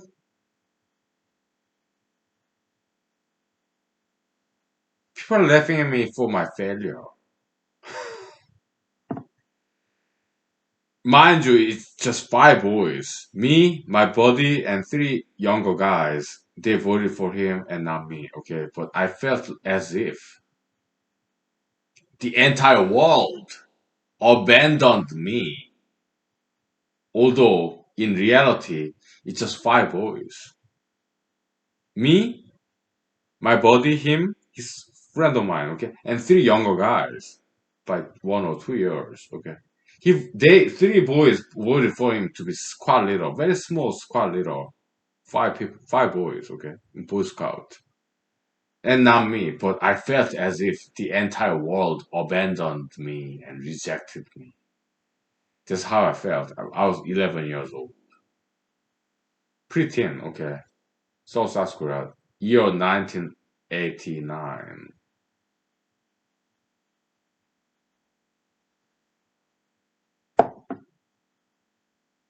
32 years ago. Okay, I was young and dumb. Okay, but that's how I felt. Maybe also melodramatic, exaggeration, dramatization. Okay, so I was very emotional back then. We'll take 5 minutes break, okay? Well, by the way, yeah, this third newspaper, they accepted my article, so I got rid of this my campaign website blog because copyright violation. I don't want that. Okay, so yeah, in my campaign website, I copied and pasted this 200 word essay, pro paper essay. I got rid of it, okay, because it's published in this local newspaper, okay, so no copyright violation, okay. Yeah, they're busy, so they had to take time. I get it. So yeah, so I got rid of this my personal campaign website. That article I removed it. Okay, so because it's published in the local newspaper. Okay, yeah, great. 5 minutes, please. Okay, and I tell you the rest of the story. Okay, epiphany, Christianity and me. Okay, okay, how I rediscovered Jesus, Christianity, faith. I'll tell you all about it, okay? Yeah, we have 20 minutes left, right? Yeah, that's good enough, okay? Because I only have a couple of more Christian epiphanies that I experienced, okay? 5 minutes, please. Yeah. Good experience, endowed, privilege. Yeah, 5 minutes. Thank you.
Okay, so uh, that day, I was 11. I'm 43 years old, so 32 years ago.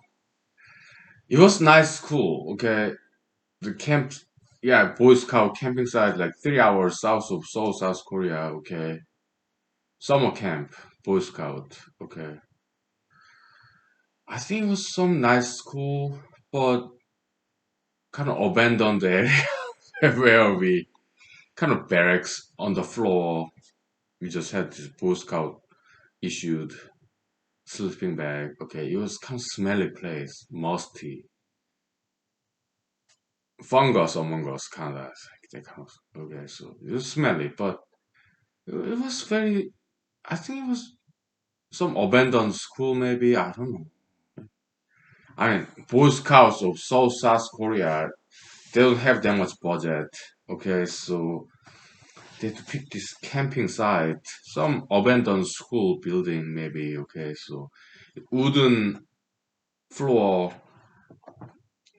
kind of creaky, crooky a little bit. Okay, so yeah, but yeah, on the roof, no rain dropped, no leakage, but it was musty. Okay, it was very fungus among us, kind of fungal smell. It was smelly. I remember that smell. Okay, so this Seoul, South Korean Boy Scout city boys, including myself, we were stressed out because it was dirty. We are not quite used to camping experience. We grew up in Seoul, South Korea, 11 years old. All of us, boys, Boy Scouts from Seoul, camping out in the country region, okay? So we are stressed out, okay? But yes, nice, this water fountain, well, some sculpture, okay? So after I lost this election to be a squad leader, 11 years old, five boys, three of them younger than me, okay? Me and my buddy, my friend, he, he was more popular than me. So the three younger boys, 1, 2 years younger than us. But he and me, we are same age, 11 years, sixth grade, final year of elementary school in South Korea. Okay, he got elected. I lost the election. Okay, and the word spread it out, and some other guys look at me funny ways. I felt like the entire world was against me. Okay, I felt alone, left out, rejected by the entire world. Although I was only rejected by three boys, but that's how I felt. Dramatization, drama queen, whatever. But I was young and dumb. Okay, emotional. That's how I felt that day. Okay,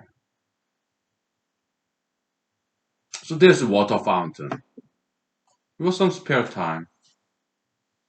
I knelt down in this water fountain place on my knee and I prayed to God.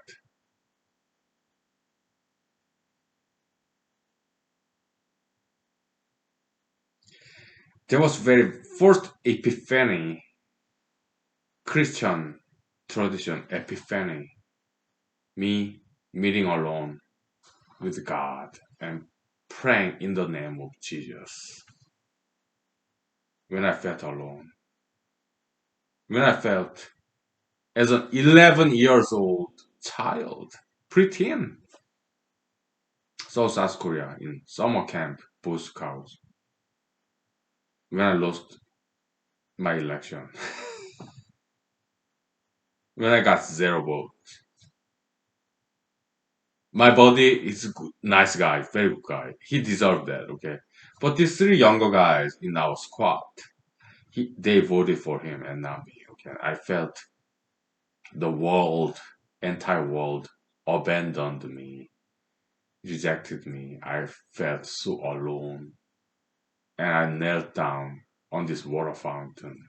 next to water fountain, and I prayed to God.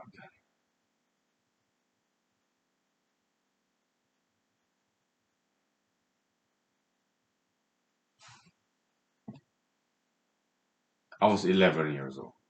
I'm 43 years old now, so 32 years ago, 3 decades years ago, 3 decades ago, I remember every single moment of that day.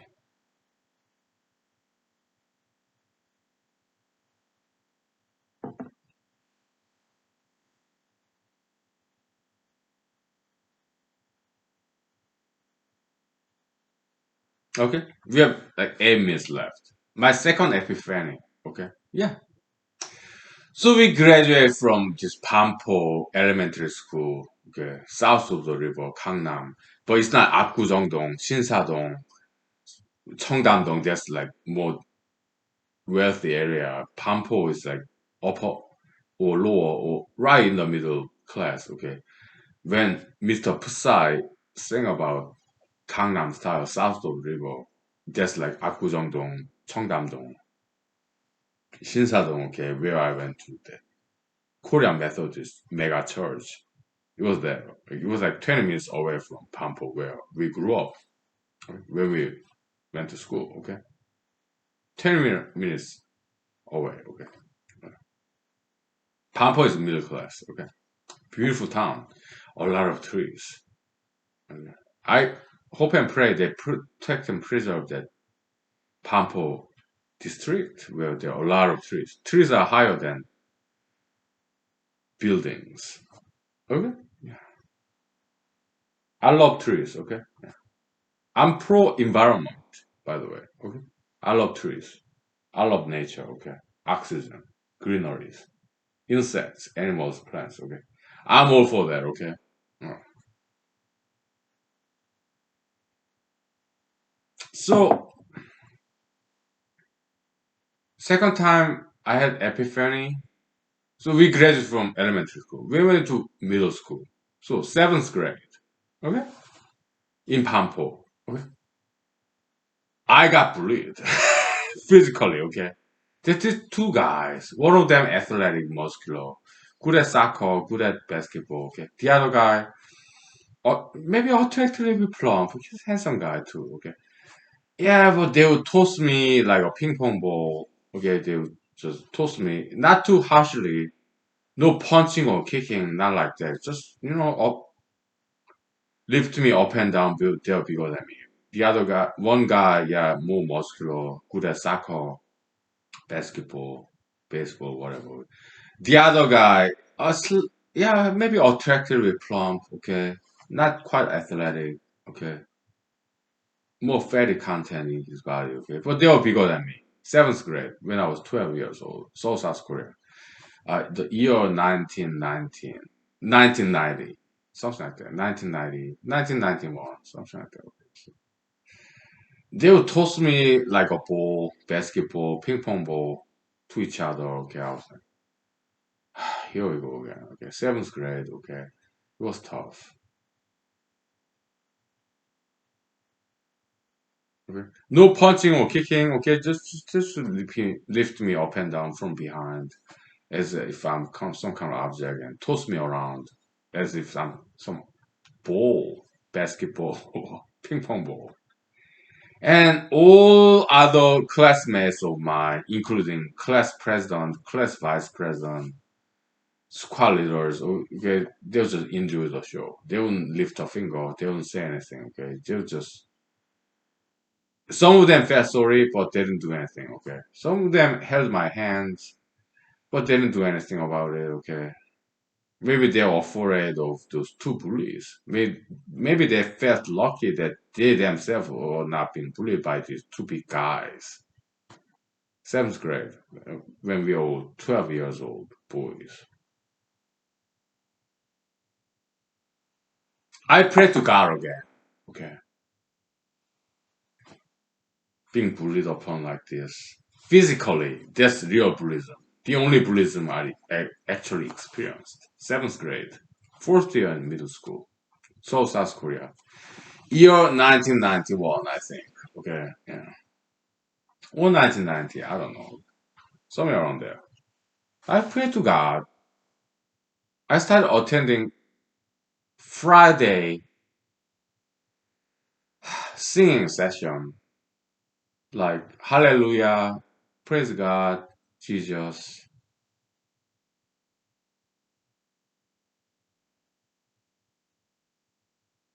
Very Southern Baptist style. Okay, singing and dancing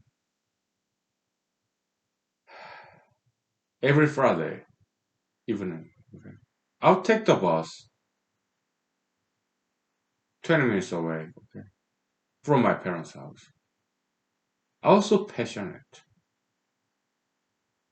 kind of Southern Baptist style, singing and dancing. Okay, and that was my outlet. That's what kept me sane.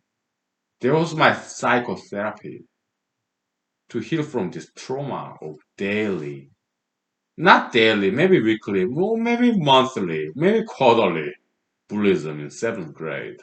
It was not that often, okay? I don't want to exaggerate, okay?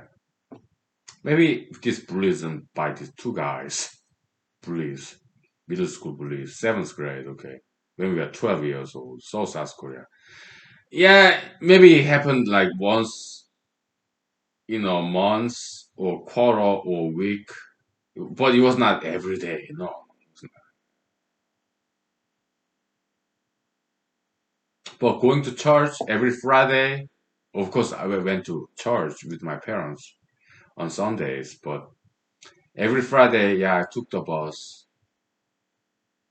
By the way, so South Korea bus drivers back in the days, 1991, they were hardcore bus drivers, okay, so sometimes quite scary, okay. Anyway, yeah, I took the bus back and forth, okay, every Friday. That healed me, okay. But school bullies, yeah, to me, like they're like drill sergeants. They discipline us when we are lazy, okay. So next year, eighth grade, yeah, I started studying. I started relearning taekwondo, running, athletics, science, studying English, Korean history, whatever, Korean literature. I started studying. I started exercising again, and all the bullyism stopped. Why? Because I excelled in athletics and studying. Not too much, but above the middle, above average, kind of. Okay? Upper middle. A little bit, okay. All the bullyism stopped because I became more diligent. So to me, it was God's courage. Okay? The third epiphany, it happened in Los Angeles, California. Okay? My car broke down. We talked about this before, okay? So yeah, my car broke down and I realized that perhaps Jesus was in the Son of God. Okay, we talk about that third epiphany in Los Angeles, California, back in 2008, 2007, something like that. Okay, so we'll talk about that tomorrow. Okay. Yeah. Thank you. Good night. Bye. 3 hours up. Okay. Thank you. Bye.